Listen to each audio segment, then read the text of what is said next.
Well, this is just an update on my 38-gallon planted guppy tank. This tank houses platinum guppies, or I've heard them referred to as white Moscows or snow white guppies. I don't know what the proper name for them is, but you can find them at PetSmart and Petco all the time. You won't usually find the females, but you do find the males all the time. That sword plant is just gigantic. This tank is 38 gallons, so it's 36 inches long. It's like 10 inches deep. And that sword is just dominating this tank. And I'm in a conundrum if I give up the sword and give the other plants more light, because it looks really bright in the video, but I promise you it's getting pretty dimly lit in that tank from the sword shading things out. Or do I just keep letting it grow because it's an amazing plant and gives plenty of blocks in line of sight so the fry have cover, although they don't seem to eat their fry. You can see just how there's just so many fish in this tank. They just breed like mad. Very, very prolific line of guppies. Very prolific, very dependable. You get drops every 30 days. This tank also houses these high-finned peppercorns. I fed baby brine shrimp not too long ago, so they're out looking to see if they can find anything down in the gravel. And these guys are really cool. I've also got a big healthy population of ram's horn snails in there. There's probably a few other species of snails in there, but the ram's horns seem to have dominated. That's the only tank where they've dominated though. All my other tanks, they're in there, but I've got more bladder snails than ram's horn snails, which I'd rather just have ram's horns, but it's not to be.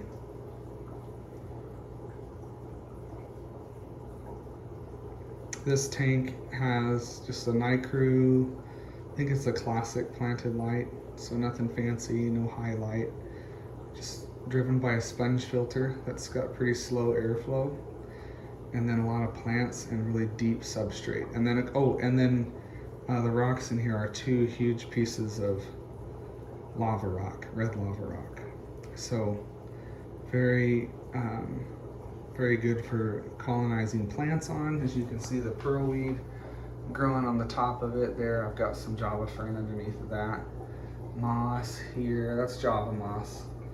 And I think this is, I got this from Brad. I think it's Christmas moss.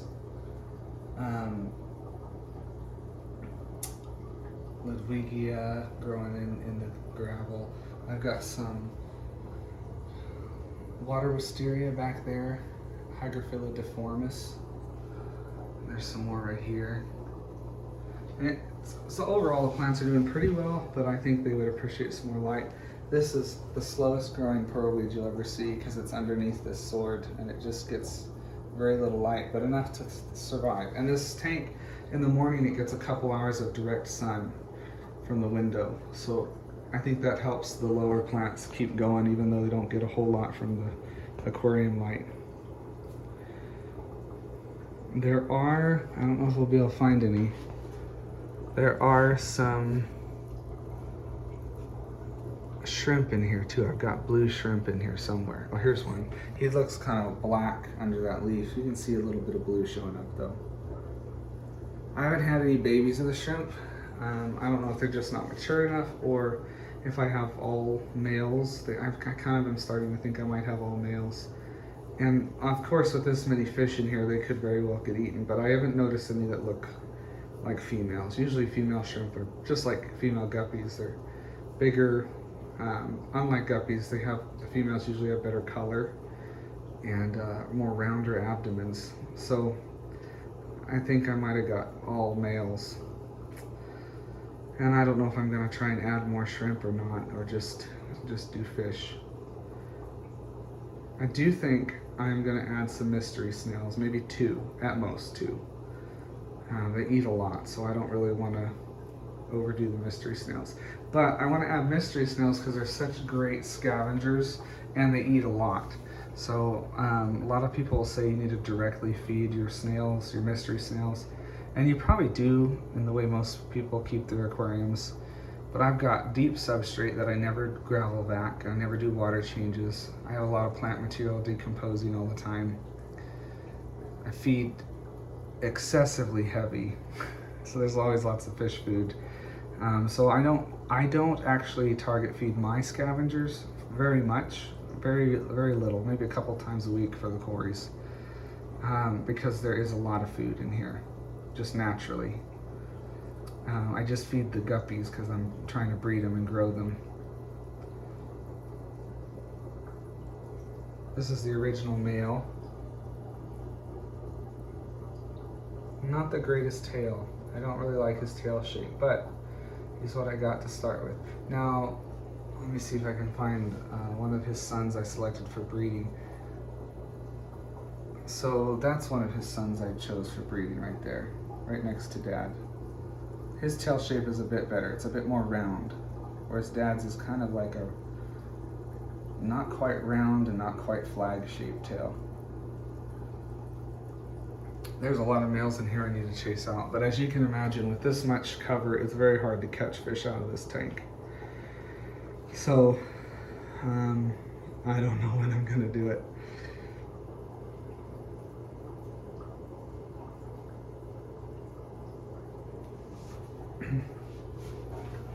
I wouldn't mind trying some crypts, some low growing, kind of small species of crypts down here where it's low light, to carpet this half of the tank and just let the pearlweed have this half and the rock up there. If you've never tried lava rock in an aquarium, especially if you're breeding fish, I highly recommend it. It grows so much food on it for the fish. They can pick the algae off. There's little organisms that grow on there. You can see them picking at it right now. There's a little juvenile fish picking at that rock. And they do that all day long. So, I mean, really, I could probably go a long time without feeding, even with new fry, and there's food in the tank.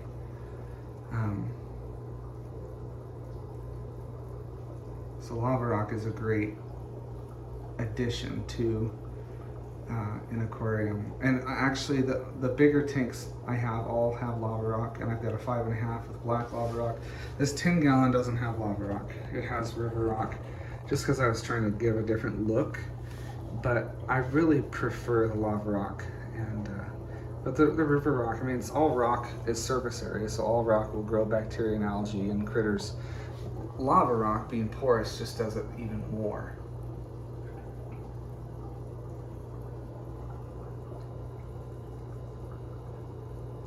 I just love these cories with the high dorsal fin.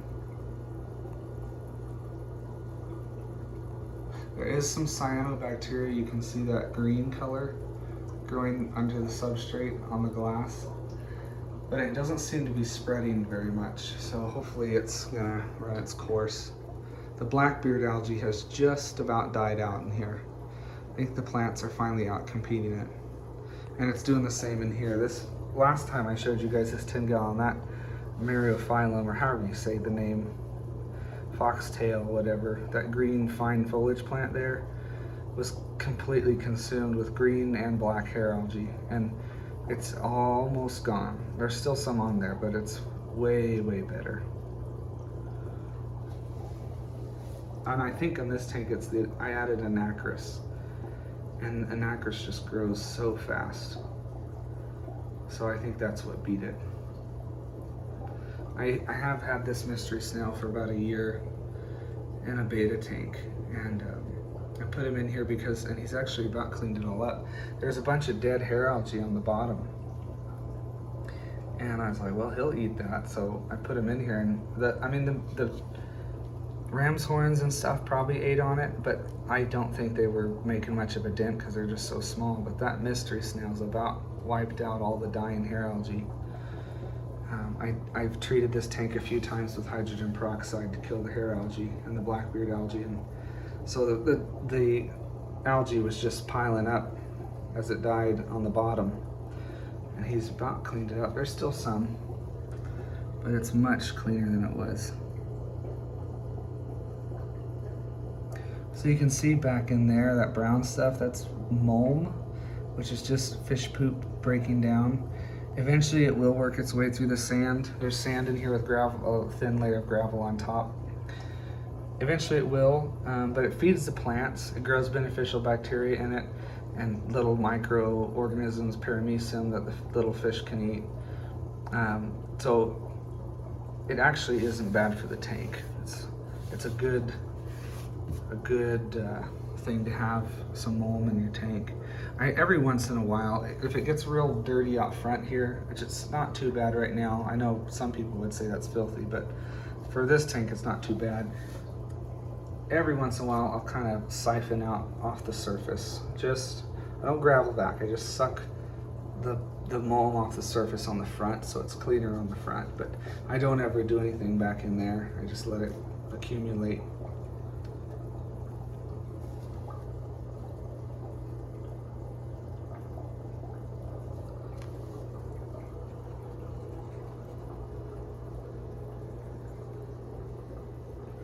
So I would like to add another species of fish to this tank. For a while I was thinking about adding some balloon mollies to try and help eat the hair algae, but it seems like the plants are finally winning that battle.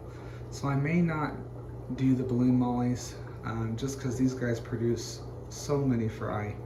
I don't want to overload the tank with another species that's going to be so prolific. So if anybody has any suggestions of fish that might be, I've thought about some dwarf cichlids. Rams would be cool, but I don't want to negatively impact the plants. So I don't know if I want to keep the tank that warm. I really love blue rams though, and they would stay near the bottom, so most of the fry, they hang out at the top and all that plant material would survive. I've thought about crebensis too. And they like harder water like the guppies do, so they'd probably be a better choice. And again, they hang out at the bottom.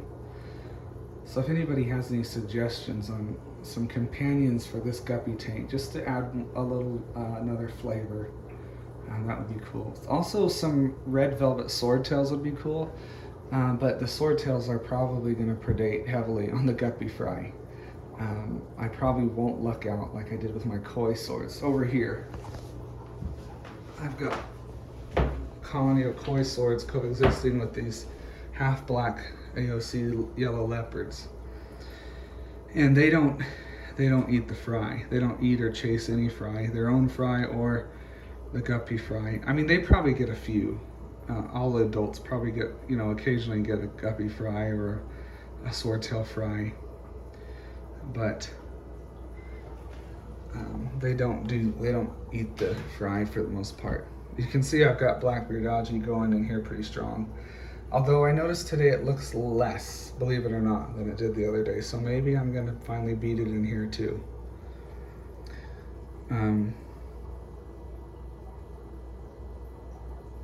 There are red shrimp in here. They're not out right now. And there's pygmy cories, but they're not out right now either. I don't even know what this is. This is just bought as an assorted sword.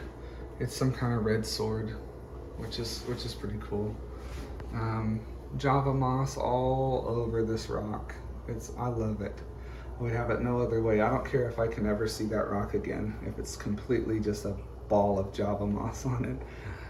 Got a little Java fern up there, Vallisneria, Panageton, however you say it, Panageton, Subwasatane, some more pearlweed, more Hygrophila deformis, and in the back there's Bacopa, and of course it's getting the blackbeard algae on it as well. So this tank has gone through bouts of battles with hair algae. I think we've finally gotten past that. Now it's on blackbeard algae, so hopefully that will pass eventually too. I'm finding that if I fertilize my plants more, the hair algae starts to die, because the plants must be getting something they need out of the fertilizer that's low in the water. Oh, I just saw a fry shoot off, or maybe that was a baby shrimp shoot off into that moss. So again, a huge chunk of red lava rock, and it's completely engulfed in, or almost completely engulfed in Java moss. And that Java moss is deep. So even with this many fish in here, and even bigger fish like the swordtails, the baby shrimp, if they start reproducing, they'll be fine. They could hide in that until they're grown up and never be seen until they're grown up, and then come out and be safe. So I spot, oh, there's a little pygmy Cory. Where'd he go? He took off. I spot the pygmy Cory. Here we go. Pygmy Cory's. He's back there behind this guppy, if it'll move, right there. There's one of them. I think there's 6 in here now. I had 10, and I think I've lost a few of them. And they were really skinny when I got them, so I think they were just too far gone to recover those 4. And then I've replaced them once, and again they were super skinny, and I don't think those 4 recovered either.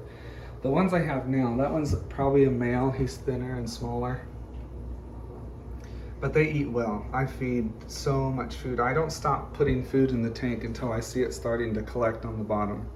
That way I know they have a chance of getting a decent meal. If you have bottom feeders and you're not target feeding them, like I don't target feed, you need to feed super heavy, or they won't get anything and they'll starve to death. So this is my live bear community tank. And I really like having the swords in there. I was gonna get rid of them and just have one line of guppies, but it's just fun to have another species that will coexist with them. So the other 2 tanks, this is a 29 here, this is a 29, and then there's the 38. I may add secondary species of some kind, whether it's more live bearers or something else. This is a beautiful red ocelot sword, and it's struggling. I don't know what's wrong with it. A lot of my plants are getting brown edges and holes, so I don't know what's wrong with them.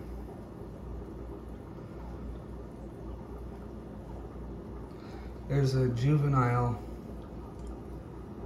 like a young mystery snail in this tank that was born in here, right there. I think I want to try and have 1 to 2 mystery snails in every tank. They just do such a good job of cleaning up dead things, decaying things, certain types of algae.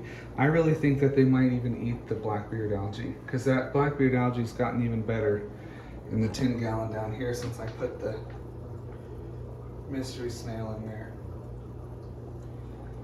So I'm gonna try and keep, and this has never had a big hair algae problem, and it's always had 1 or 2 mystery snails in it, this tank.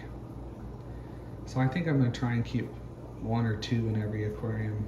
I don't really want to breed them because they'll have hundreds and hundreds of babies, and you can't keep up with feeding them, you can't keep up with the waste load. I just like having them in the tank.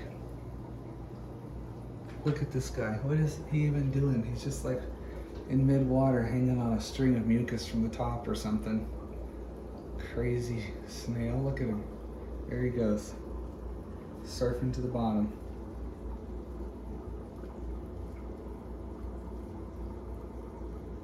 So again, I have a huge piece of lava rock in here on one side. Plenty of plants. I'd like to have more plants in here. I just got a new light, but it's not, I'm kind of underwhelmed with it. So I'm running my Eclipse light still and the Night Crew, and it's about the right brightness with both of them, but when I turn, I'll show you, when I turn the Eclipse off, look how dark it gets. So, I don't know. It's been a challenge to grow much in here because the lighting is not very good.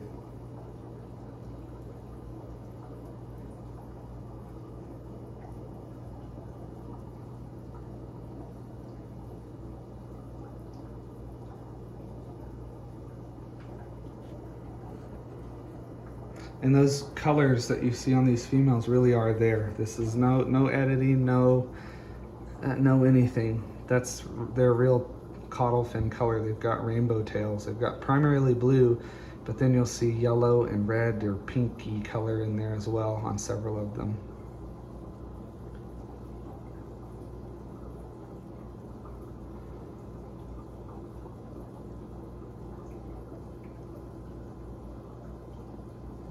If you ever work with the platinum red mosaics, they are a fish that you'll need to